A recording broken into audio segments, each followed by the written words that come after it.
Well, friends, how good it is to be back among you today. I'm so happy to be here.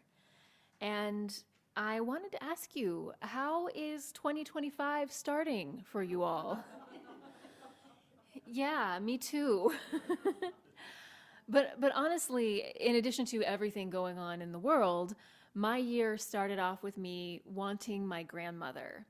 And she would chide me for saying my grandmother because she was my Mimi, and that's what she'd want me to call her here too. So my Mimi and I were very close. She died in 2019, right before things really took off in 2020.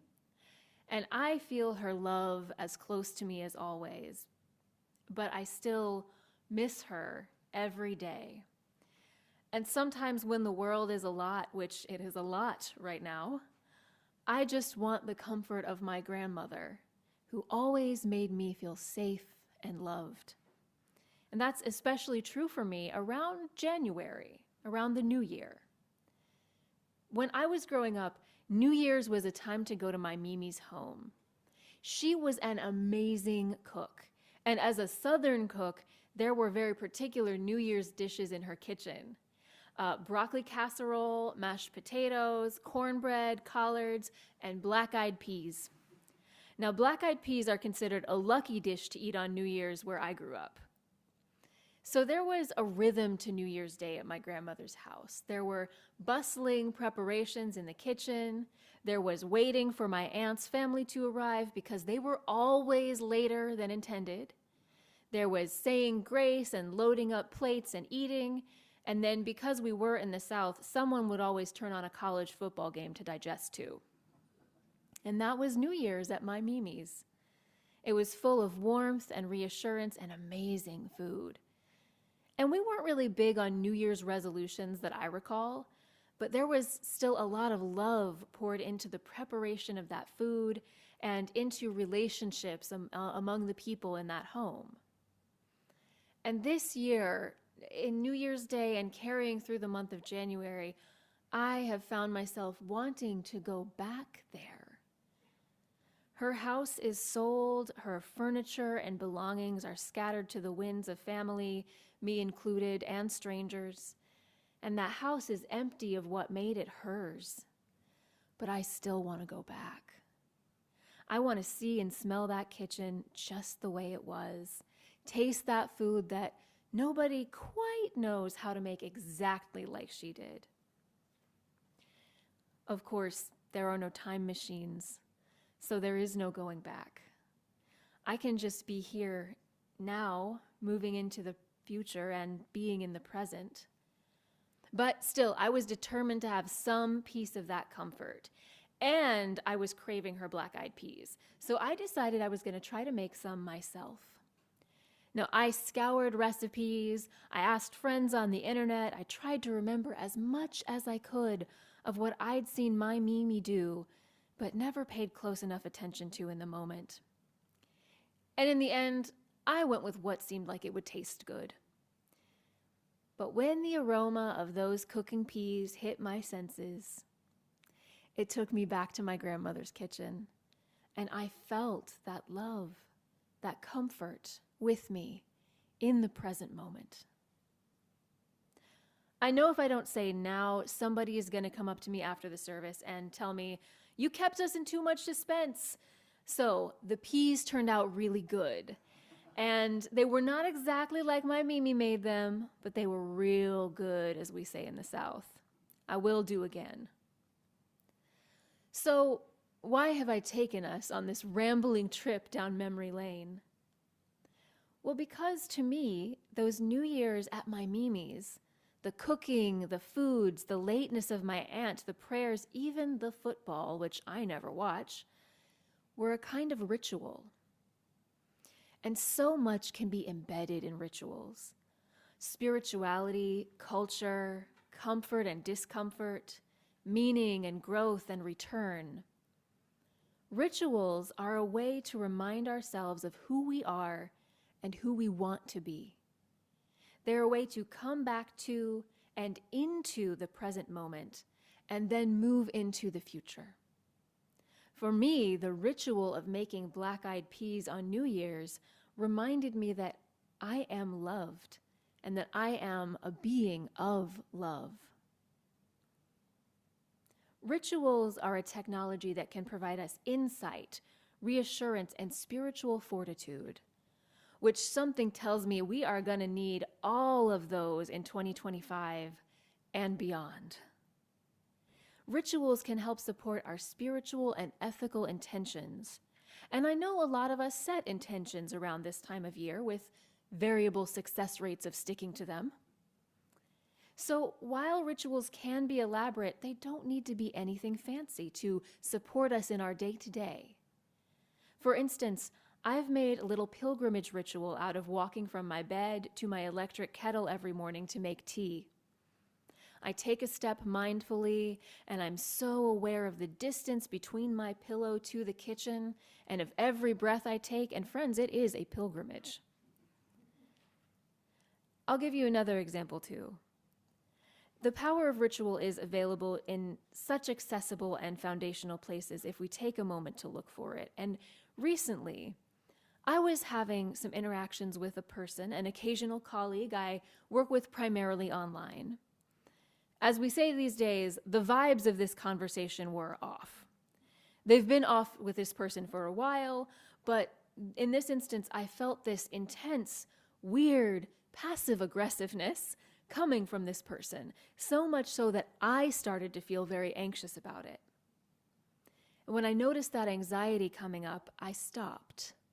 I went to my altar that I keep in my home. I refilled the vessels of water that I keep there. I lit 2 candles, and I asked the energies that I consider my guides and guardians for protection, clarity, and help maintaining my boundaries. Then I safely burned some rosemary over my computer and phone. I did. Now, after I was done, did the energy of the other person majorly shift? No, not really. But mine did. I felt unburdened, I was less bothered, and I was more secure in who I am and how I move through the world. Hi, welcome. The elements of ritual are all around us, sometimes literally. To me, the elements of air, water, earth, fire, and spirit are foundational to ritual. So today, I want to do something a little bit different for our service and offer you 5 simple ways into ritual that I hope can be building blocks for you as you find ways to navigate this year ahead, to make it through these times we're in, reminding yourself of your own commitments to spirituality and ethics and compassion. The first element is air. Air is all around us, hopefully always accessible to us. We need it to survive. An awareness of breath is foundational to spiritual practices in so many traditions. There are creation stories involving breath and movement. In my own Jewish tradition, we talk about this spirit of creation hovering over the primordial waters at the beginning of the world and breathing life into the universe. The Zen master Thich Nhat Hanh has written that to breathe in consciously is to know air is entering your body, and to breathe out consciously is to know you are exchanging air, and that way you're in contact with the air and your body. And because your mind is being attentive to all this, you're in contact with your mind too. Thich Nhat Hanh says, it only takes one conscious breath to be back in contact with yourself and everything around you. And Thich Nhat Hanh says that in doing this, we can remember we have arrived already. With every breath and every step we take, we can arrive in the present moment. When we walk from one side of the room to another, when we go to one building to another, we can be aware of this. Our breath, our body, our present. And Thich Nhat Hanh says that when we do that, we are practicing walking meditation all day long. It's a practice that is constantly possible and has the power to transform our lives. So, okay, I'm going to try this. Get my iPad. Change mics. Do I have to press something? Nope. Okay, it's on. Great. So the first ritual station I have set up for us is actually sharing space, but it's over here. And it's our breath station. It encourages us to be in touch with the air and our breath. And if you're on Zoom, you are welcome to practice with us by attuning to your breath for a little while. And in fact, I'll just start us off by leading this brief practice so you can get the hang of it. So I want to invite us all to just breathe comfortably where we are. And try to breathe a little deeply so that you feel your belly becoming full of air. Feel the air moving over your nostrils and out again. Now, try breathing in, counting to 4 slowly as you do.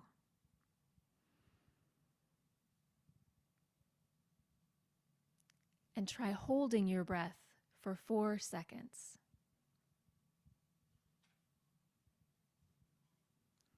Now exhale slowly through your nostrils or mouth, also for 4 seconds.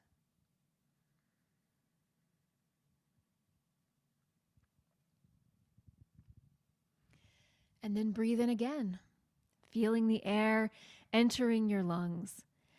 When you're at this ritual station or in your chair or wherever you want to practice from, you can repeat these steps as many times as feels good to you.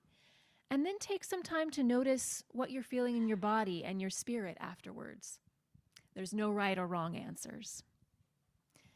And when you're ready to be done, you can thank your breath for being available to you and shake things out a little bit and notice where you're at. So the second building block is water. Indigenous traditions teach us that water is life and we also need it to survive. Water is soothing, water is healing.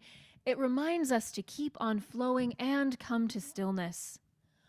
Water contains so much, and we are fortunate to live in an area where we can pretty easily be in contact with it. So our second ritual station today is right here, and it's water-based. We have these really cool strips of paper which actually dissolve in water. And the invitation is for you to write down something you want to release or let go of, and then drop the strip of paper in the water and watch it dissolve. If you want to, you can dip a finger in and give things a swirl and really watch it dissipate, or you can wait for one of us to do that. And there's some instructions over here for when you're there in that moment. And if you're joining us on Zoom, what I encourage you to do is just be in touch with the element of water in some way. Notice the water in the sink nearby or a drink in your own body. And you can even run your sink and feel the flow of water over your hands and just notice the relief water can offer. The third building block is in the very back of the room, which is why I'm not going to walk all the way back there. But if you turn and you see a wash tub on the table with a light-colored tablecloth, that's our third building block, and it's earth. Now, we do need earth to survive. So many things spring from this wonderful ground we call home. And this station is about the ritual of grounding ourselves and spending time with earth in a modified dirt communion, which I learned was a thing when I wrote this service. Maybe some of us did this when we were kids. We just got dirty and we played. This wash tub is from my other grandmother's barn. There's dirt in it, some plastic cups and a trowel, and some gloves of multiple sizes if you don't want to literally get your hands dirty. And my invitation to you is just go wild. Root around in the dirt and play in it and maybe just look at it. But spend some time coming into connection with this messy force that brings forth life and nourishment. And if you're on Zoom, what I encourage you to do is just come into connection with the element of earth, either by noticing your feet on the ground or looking out a window at the earth, maybe even touching it if you're able to. The fourth building block is fire, and it's right next to our water station for safety reasons. Without the combustion of stars so long ago, none of us would be here. We also can't survive without fire. But in this part of the world, we have a complex relationship with it. It's our friend, and too often it's also our foe. Fire can be dangerous, and it can be nourishing and warm and a necessity in the wintertime. So our fourth station is about kindling intentions and memories and hopes.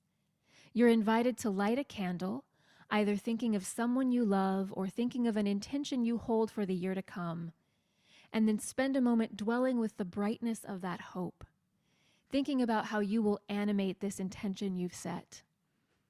And if you're on Zoom and you have a candle and can do so safely, I invite you to light a candle with us to observe this ritual. And I will light a candle over there before we start. Note to self. The fifth and final building block is spirit, that which animates us and draws us into communion with ourselves and with what is beyond ourselves.